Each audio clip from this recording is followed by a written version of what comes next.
Is an Insidious 7 on the way after the success of Insidious Out of the Further this past weekend? Well, let's talk a little bit about it. What's your favorite scary movie? Be afraid. Be very afraid. I want to be a fighter, like you. Oh, let it burn! Let it burn! Did you miss me? You have to shoot them in the head. They always come back.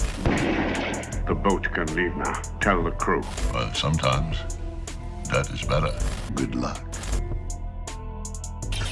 Hey everybody, I'm KillJoy Jake, and after that little post-credits scene, I don't think I ever want to go to the dentist again. Speaking of which, we're about to talk about the future of the Insidious franchise, so if you have not seen the latest entry in theaters yet, you might want to wait to watch this video. This video is full-on Insidious 6 spoilers, so if you have not seen Out of the Further yet, go check that one out in theaters and then come on back. To absolutely nobody's shock and surprise, Insidious Out of the Further is a major box office hit already. The sixth installment in the series reeled in over $60 million worldwide during its opening weekend, soaring past its reported production budget of $18 million. Now, it was an easy prediction that an Insidious sequel would do well at the box office, considering that every single sequel has made more money than the previous film in this franchise. Insidious is unstoppable, and even if Out of the Further doesn't top Insidious the Red Door's Herculean $189 million, it's already a profitable film where it sits right now. With those box office numbers, and also some of the best reviews of the entire franchise for this film, there's no doubt that more Insidious movies are on the horizon. Now, technically another movie in the series has already been given the green light, but it's not Insidious 7, rather an experimental spin-off. Thread, an Insidious tale, was announced shortly before Insidious the Red Door premiered all the way back in 2023. That was said to follow a couple who enlist the help of a spell to use the Further to travel back in time, so they can save their daughter from a fatal car accident. The couple was announced to be played by Kumail Nanjiani, probably best known for Silicon Valley. I was just staring at his face. All I could think was, he's utterly useless. He's also had some big roles in major projects like Marvel's Eternals and Illumination's Migration. I'm excited to see him in a horror project. Welcome to the genre. Alongside Nanjiani, Mandy Moore is set to play his wife, who horror fans may recognize from 47 Meters Down. Some other projects from Moore include The Princess Diaries and voicing Rapunzel in Tangled. The script comes from Jeremy Slater, who's also been announced to direct the project. Slater has done all sorts of stuff across multiple different genres like Moon Knight for Marvel and creating horror projects like The Lazarus Effect and The Exorcist TV show, which I haven't seen all of, but I hear is very underrated. Maybe one day we'll watch it over on Patreon because, you know, we're doing that over there. We're watching a ton of TV shows, horror TV shows that I haven't seen before. Shameless plug. I also want to mention that Jeremy Slater is credited as one of the writers for Coyote vs. Acme. It's obviously not a horror film, but I do want to publicly endorse the flick that was almost axed by Warner Bros. Thankfully, the film is seeing the light of day after fans spoke up about how stupid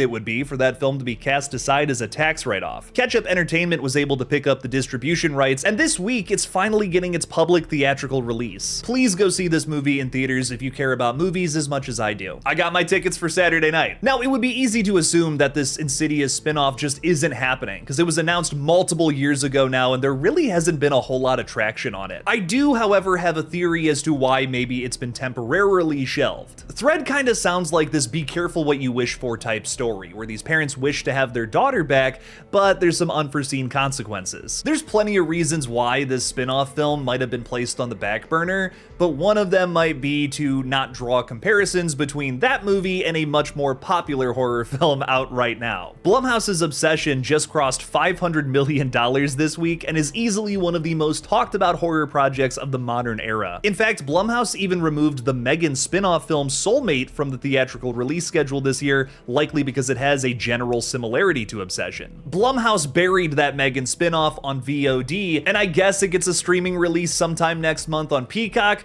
but it's basically dead on arrival. I haven't seen the flick yet, but based on some of the reviews I've heard from some of my trusted critics, I think Blumhouse made the right call by putting their chips on Obsession instead. Now, this Insidious spin-off film hasn't even gone into production based on what we know about it, but I do think that Blumhouse wants to give some space in between Obsession and another Be Careful What You Wish For Mentor type spin-off story. Soulmate has been ripped apart for a couple of different reasons, but one of the most consistent things I've seen is people comparing it to Obsession. Whether you think that's fair or not, it is definitely something on everybody's mind right now. Think about how many body horror films have been compared to The Substance in the last 2 years that might have been big hits if that movie didn't exist. It's kind of the same situation here. Another reason Thread might have been shelved is because we actually got some new lore expansions in Out of the Further that could be setting up that next installment. Nanjiani and Moore's characters might want to pull their daughter out right before the accident happens, and they would need a character like Gemma who acts as a courier. Maybe Out of the Further was prioritized in something that feels a little more similar to what we've gotten before in the past, but with this brand new idea for a character who can pull things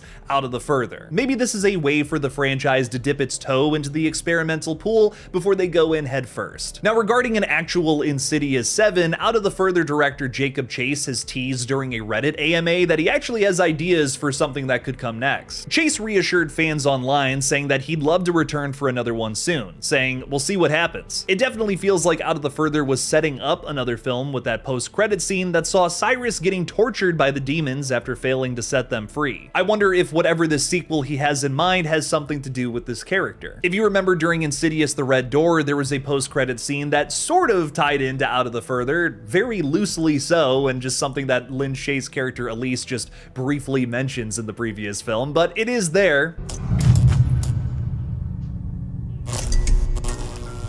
Chase also mentioned during that same AMA that that post-credit scene was originally the film's ending. He explained, "There was a time that was in the body of the film, but it ended up distracting from the emotional payoff with Gemma at the end, so I moved it to the credits." That was absolutely the right choice, because it would have felt like a very bizarre denouement in my opinion, but I am still glad we got to see that scene that once again just fits into the spirit of this film expanding the lore of the Further. I'm predicting that we'll likely get this Insidious spin-off film from Jeremy Slater next, considering that Jacob Chase has just signed on to do a brand new movie for Atomic Blumhouse next. The film is titled Sleepover, and while plot details are scarce, it has been described as the quintessential sleepover nightmare. Chase is co-writing the script with Bryce McGuire, probably best known for Night Swim, but also produced the much better flick Dolly. I'm not gonna lie, this kinda sounds like a stinker to me so far, but let's not judge a book by its cover. Maybe this is secretly great. That original film is being fast-tracked for an October 8th release next year. While I think this new entry in the Insidious franchise is a tad overrated, I think it proves that it is still Blumhouse's flagship series. I might have been a little mixed on this new movie, but I'm still glad to see this franchise soar after so many years. They could never make me hate you, Insidious. I think with the 6th installment's success though, Blumhouse is feeling a little more ambitious and a little more experimental with whatever comes next, and I think that's what you have to do when a series gets into these later stages like this. You can't just keep repeating the same thing over and over again. That's just another reason why I think this Thread film from Jeremy Slater is definitely going to drop in the next 3 to 4 years. After that, maybe we get a true Insidious 7, but that's anyone's guess at this point. One other thing I want to mention real quick before we wrap up today's video is that I think we're moving into the next phase of the Atomic Blumhouse renaissance. Guys, the company has released 4 movies this year and has already grossed over $1 billion